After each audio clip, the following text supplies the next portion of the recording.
Thank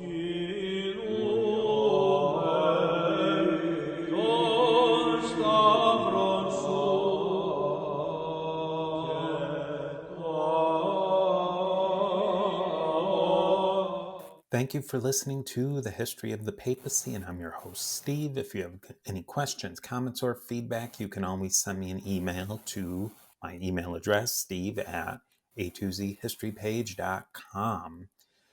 Now, there are many ways to support the show. First and foremost, listening and even telling a friend, liking a YouTube video or subscribing to the YouTube channel and clicking and ringing the bell. If you have a coin or two to throw in the coffers, Patreon is a great way to support the show.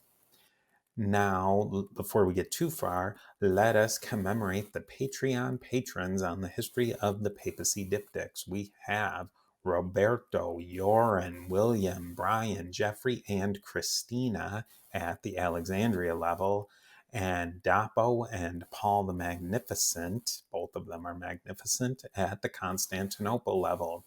Now, reaching the ultimate power and prestige, that of the See of Rome, we have Peter the Great. This episode is an edited version of the second presentation I've done on literacy in the ancient world. These episodes are really fun and special for me because I can talk about many subjects I'm passionate about: the history of the popes of Rome, Christianity, the Bible, book production, literacy, and the history of literacy. I'm putting these episodes out and slowly, first on a live stream, and then I always edit them down for the podcast and then republication on YouTube in a more put together form. I will let everyone know on all my social media channels, and as a quick announcement on the podcast feed, when I plan on doing a live stream event next. I'll probably do another one in March or April-ish of 2021. And I'll let you know as well which platforms I'll be streaming those to. This is an ever-evolving thing with syndication software and platforms, or whatever they call them these days. So if you have a platform you would like to be seen on the live stream, just let me know and I will look into it. Also, you are interested, you or your company can sponsor the live stream as well. So if you'd like to do that, please get in contact with me and we can work that out. With that, here is another piece of the mosaic of the history of the popes of Rome and Christian Church.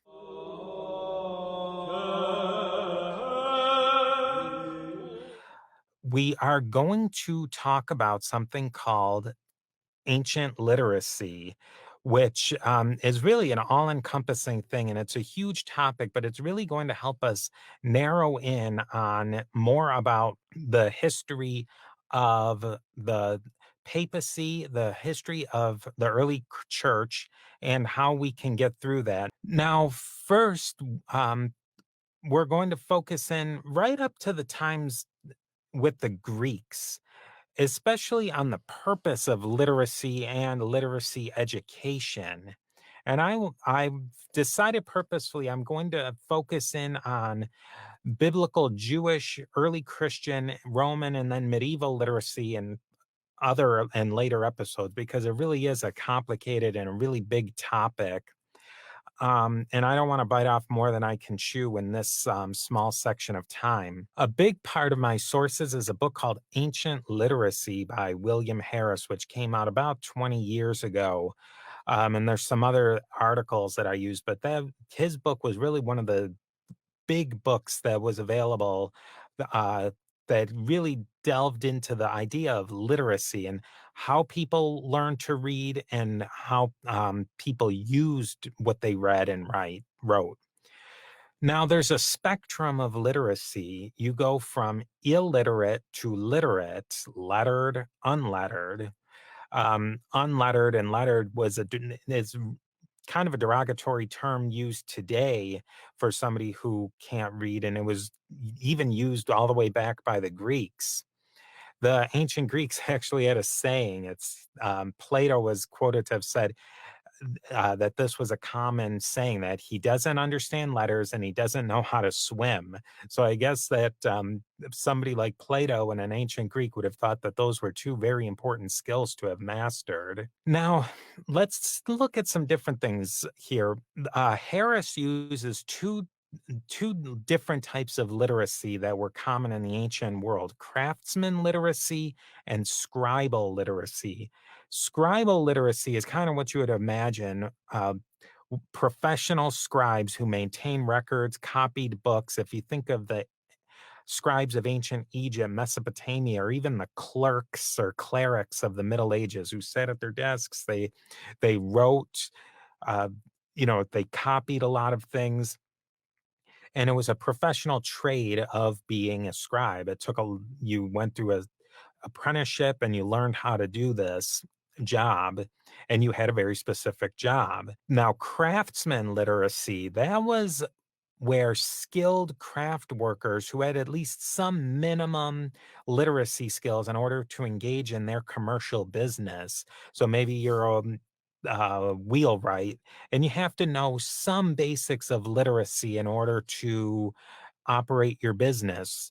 This might include something like numeracy too, which we won't talk too much about today, but being able to count and do figures.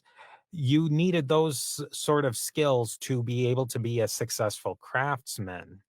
Now, generally in the ancient world, unskilled laborers and women were the most likely in society to be illiterate. Slaves could be literate or non-literate depending on the circumstances. So, how and when do people learn to read? And that's I'm going to try and give the long story short here. Research shows that humans are hardwired for speech. Babies start to develop their basics of speech right in the womb from listening to their mom speak. After a child is born, they start to make certain speech milestones, and these are predictable and usually happen within a certain time frame.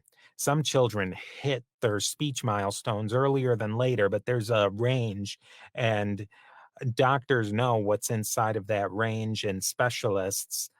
But, anyways, we'll get to that in a second. Now, children progress and develop in speech and all the way up into their adolescence. They're learning new sounds, words, grammar, syntax of their native language or languages. And it's perfectly normal for them to make mistakes.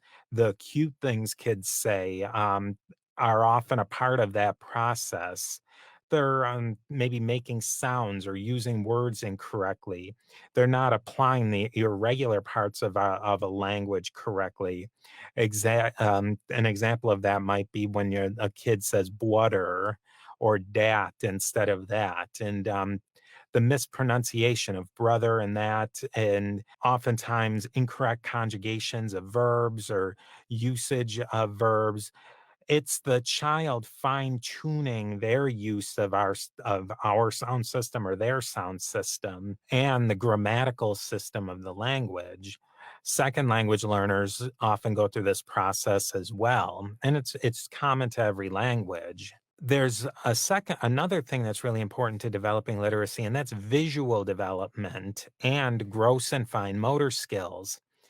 Children's visual and spatial development begins very early as well. Babies have a limited visual ability. They can see patterns and short distances. As children develop, their vision gets crisper and they can see shapes and then discriminate between shapes. Those are all skills necessary to read. You need to be able to see and interpret different shapes and different shape combinations. And it takes time for this visual acuity to develop. Up to the age 7 and even older, letters may appear backwards or upside down. If this lasts longer, it may be the sign of an issue that would be explored more by specialists, doctors, and experts. But it's really when you're getting into that 7 to 10-ish range, the visual acuity in order to read is pretty much ready to go. Then there's fine motor development. This is the developmental skill that one would need to write. Now, gross motor skills, that's like running, jumping, throwing. And fine motor skills are precision movements like feeding oneself, the pincher grasp to pick up food or a spoon. And this skill develops over time. You watch a baby just learning to feed itself. I saw a video of my son came up of him trying to put something in his mouth and it's like, misses and hits the forehead or they hit their shoulder trying to put that cookie in their mouth. Now, eventually, the child becomes more coordinated and can do these activities with much more precision. So, these are also the skills that you need for writing. You need to be able to hold a writing utensil properly, and use that utensil in a coordinated way to write abstract shapes, be they letters, numbers, symbols, or the logograms, you name it. As a person's speech system, visual acuity, and fine motor skills develop, they will move along in the process of learning literacy. As a side note, children often learn to speak a new language very easily because they are still developing their first language system. Their brains are still wiring up for language, so they learn the new language quickly. There's some debate as when that ability stops. Now, adults or older learners will often learn the writing and the reading system of a new language much better than children do because they have fully developed speech systems in their first language and they've developed an understanding of the reading and the writing system of that language, so they can carry those skills over. Plus, they already have fully developed fine motor and visual systems. That issue will come up a bit when we start talking much more about the Gospels and writers who very well may have been, many of them were educated and fluent in multiple languages. Now let's talk a little bit about learning to read and write. And that's basically education and what education is and what it looks like. We'll talk in general, and I'll give a little context of how reading and writing is taught today. And I'll mainly focus on the English language and mostly the US, but similar concepts are definitely happen in other countries for sure in their educational system. Now, I would love to hear your personal experiences with learning to read and write. Now, up to very recently, children needed to work in order to help sustain the family. They had a limited time to learn to read and write. Reading and writing or literacy is something that needs to be taught and it doesn't just develop like speech. You need some exposure to the system or the code from the outside in order to master that skill. Numeracy and literacy were not as clearly differentiated in ancient times as they were today. Having your letters and having your numbers were both very important in certain circles, and they kind of blended together. But like I said, basic mathematics is way beyond the scope of this episode, but it's a very interesting topic in its own right. Now, for modern day literacy instruction, let's talk about that so that we can have some context for ancient literacy instruction. You got to learn the basic skills first: letter names, the sounds that letters make, then reading words, then reading sentences, paragraphs, and longer texts. There's something called in the education circles called the reading wars, and it's a major controversy over how students should learn to read and write. And it's a kind of two opposite ways. But let's get let's dive into a little bit more about different types and purposes of literacy because that'll illuminate a little bit of why we're talking about how people are educated. Now, there's higher literacy, the academic, and then there's mundane literacy, commercial activities, um, accounts, inventories, reading signs, wills, contracts, so all that commercial and then academic. And then you add reading and writing for religious purposes. The Sumerians were doing that all the way back in the 3400s BCE. The earliest Old Testament of the Bible, 1400s BC, Sanskrit Vedas or Vedas I'll go with Vedas, 1500s BCE, and other really old religious texts. We can go all the way back. The Chinese oracle bones written in an early version of the Chinese characters back in the 1600s BCE. Administrative purposes, laws, edicts, and regulations, that was also in there as well. Right around the 7th century BCE, the first Greek laws are being written down. In the early days of writing, it was really for practical needs, religious, storytelling tied to religion, and some commercial purposes. But all of it was really revolving on religion and, to a certain degree, running of the early state. Things start to change a bit during the Greek classical age. Writing was still used for religious and economic purposes, that's for sure, but also for histories, plays, political tracts, speeches, and other genres started to be recorded. Another is epistole or instructions. Thucydides, Herodotus, those are some of the writers that we would be familiar with. Homer, obviously. And so this is a major change in the writing, the purpose of writing and the style. But most written works were intended to be read out loud for their audience. So very few books read really sheets of paper, maybe a few scrolls were really available. Speeches were orated and plays were acted, histories were shared or read out, and even letters were shared orally by a messenger before the text was shared. It was really the Greeks put a lot on verbally and orally sharing. How did the ancient Greeks learn to read? Well, now there's a lot of different theories, and a lot of this we should really talk about the class differences. You had people who were very wealthy, some people kind of in the middle of that range, especially the craftsmen, and then you had the balance of other people who were slaves, unskilled labor, farmers. For the most part, women, you can include them in that group of people who are not in the mainstream of literacy. The wealthy, if you were wealthy, you went to school and you learned in a more formal way.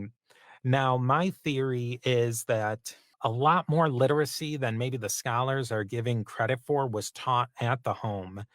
Women did learn some reading, and it doesn't show up necessarily in the written record, but women were helping and working with their husbands and their crafts. And I think that moms teaching their children their ABCs, if you will, their alpha, beta, gammas, that would have been serious part of how certain groups of people would have learned to read and write. But like I said, scholars dispute whether ancient Greeks did any early literacy schooling at home. So, how much did your average classical Greek know about reading and writing? Probably very little. Elites were much more likely to be literate, and they put a lot more importance on that. But maybe 5 to 10% of of ancient Greeks knew how to read. And I mean, it's impossible to really put any actual figures on these estimates because it's just a wild shot in the dark. Most women would not have been able to read. Most of everybody would not have been able to read or write. But if you were looking in more of the higher echelons of society, a much larger percentage of them would have been able to read. Now you have the Hellenistic Greeks. This is that post-Alexander era. They're introduced to these enormously complicated administrative states in Mesopotamia and Egypt and Persian. There's documentations of everything, contracts, receipts, reports, intergovernmental letters. So kind of a synergy of, if you will, of Greeks expanding the purpose of writing with the older Mesopotamian and Egyptian complex administrative states and their purposes for literacy merged together. And I guess that's a big part of Hellenism is these new Greek ideas that they're developing combined with the ideas of the Mesopotamians and the Persians and the Egyptians and other groups. The use of paperwork spread into much more common usage, whether you like it or you don't. Paperwork, common transactions were recorded. Even people who were illiterate were given receipts for transactions. So they must have valued that transaction that they did. I sold X amount of pigs. That's one of the examples, was a pig farmer in Egypt who he was illiterate, but he wanted a receipt that he had sold a certain amount of pigs to a guy. Written text in scroll format are becoming more common, but there's still no publishing industry, so to speak. So, no mass publication of written works. If someone wanted a book, they copied a pre existing version of that book. I use book. And whenever you read the sources, they use book, but they weren't really books at that point. They were scrolls.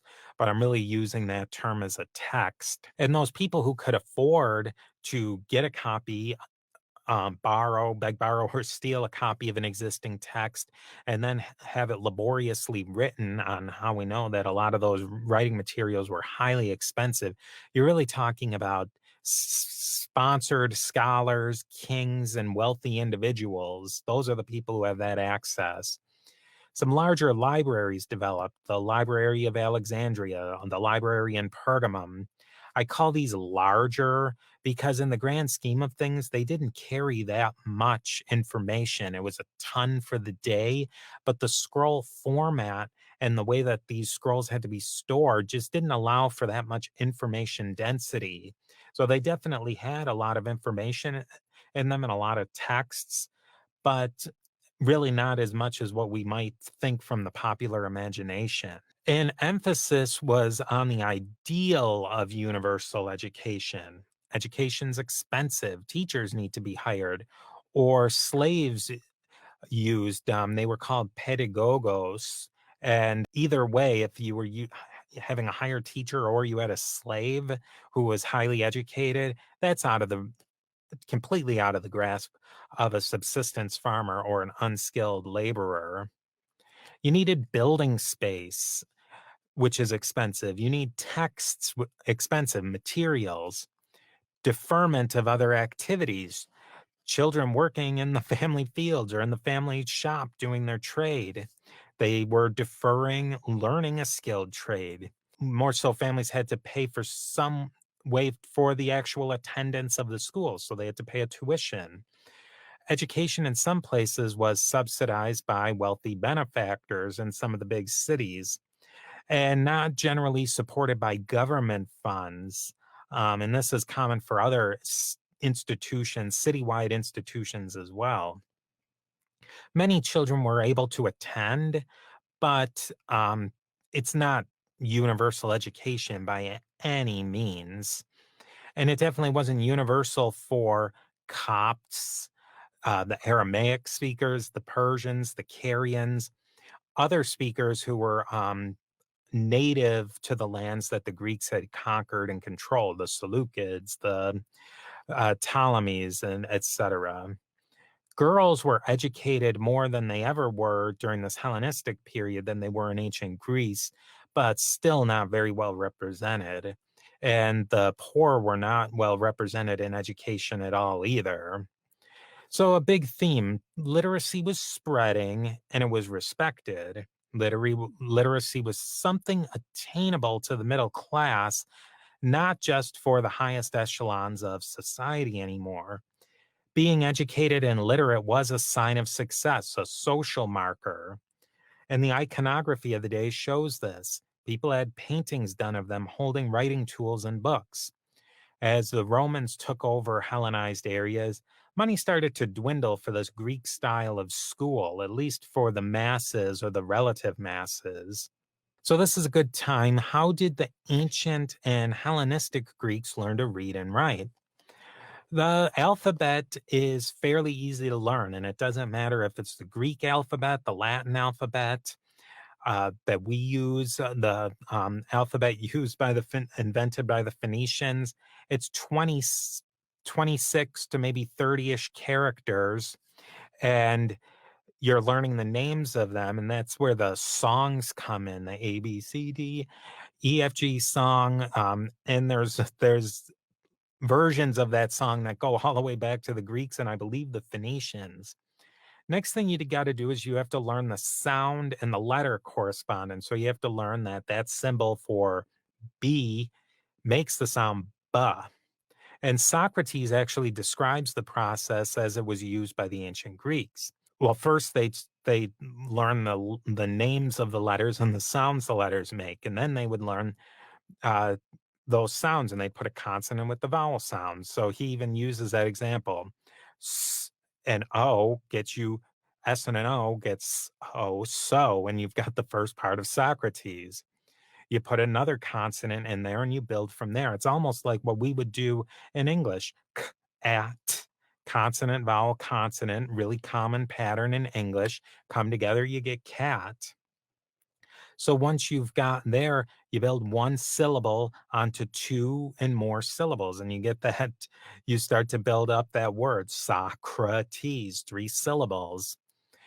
Then you start, so once you're starting to be able to read whole words, you start reading nouns and then adding verbs onto those nouns. Well, next thing you know, you're reading everything. The process Socrates describes, in a way, really does work. You're starting with letter ID, moving to phonemic awareness. You continue to move on to more complicated tasks in a systematic way. And you don't need a ton of tools to do this. You don't need iPads, Chromebooks, and all that new materials that the textbook publishers come out with every 2 years.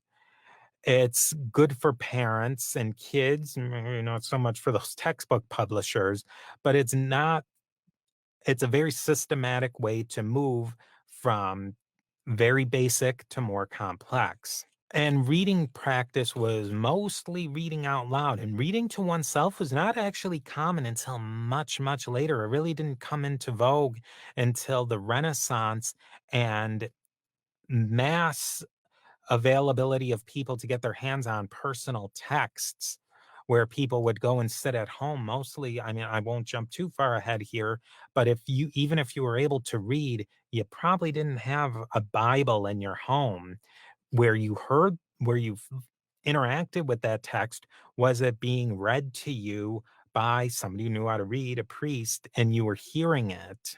Now, learning to write started with practicing individual letters, and then you moved on to dictating syllables, then dictating words and sentences. That works too. It's one way that even today people learn to read and write is, or well, to write in this specific case, is dictating letters, dictating sounds, then dictating and writing words and moving on from there. It's really a tried and true ways to teach reading and writing. It's those, in many ways, those are strategies that work. Now, Plato said that reading and writing could be taught in 3 years from age 10 to 13, which is 5 to 6 years older than when most kids in the US start to learn to read and write. Even, really of learning the ABCs, most parents will start introducing their kids to the ABCs when they're 1 or 2 years old. Even old kids in Europe, where that's probably what I'm most familiar with, is they usually don't start reading until they're 6, 7. That's older than the US, 6, 7, 8, but it's still not as old as the ancient Greeks did. Herodotus mentions in one of his book a 13-year-old who couldn't master his letters. So that says that a 13-year-old who's having a hard time maybe even doing some of those more elementary steps. So that might have been a sign of a child with a learning disability or some other educational need. Now, the system the Greeks used does not seem to me, at least, to be very flexible or designed to meet the needs of a diverse range of learners, but that really wasn't what it was created to do. I mean, it was the early days. You were teaching people this method to get to this point in reading. Now, after students learned the basics, then they started to have a discussion of what they read, the Socratic method and all of that, that we would talk about. And that's where they would learn to interpret and analyze texts. And that's the next step. You learn the basics, You learn to read sentences, paragraphs. Now it's time to actually look at a text and see what it means. The texts that they would use are what basically we would call the classics, Homer, in the time of Socrates and Plato, those sorts of people.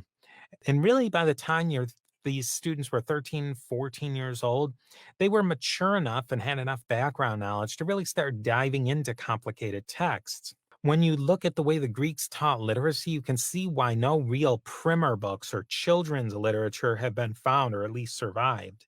There probably really wasn't any available. They went right for real, authentic texts. Why start with reading Spot Loves His Friends when you can expect students to start reading Moby Dick? It's a different mindset of how you would teach reading in that respect. And any stories that were told to children, to younger children under that age of 10, where they would start going to the school, really probably would have been oral stories and not read to them at all. It was, telling the old stories and maybe even telling some of those classic stories. But it kind of makes sense though. By 10, most kids have hit and developed all the skills they need to really quickly learn to read and write.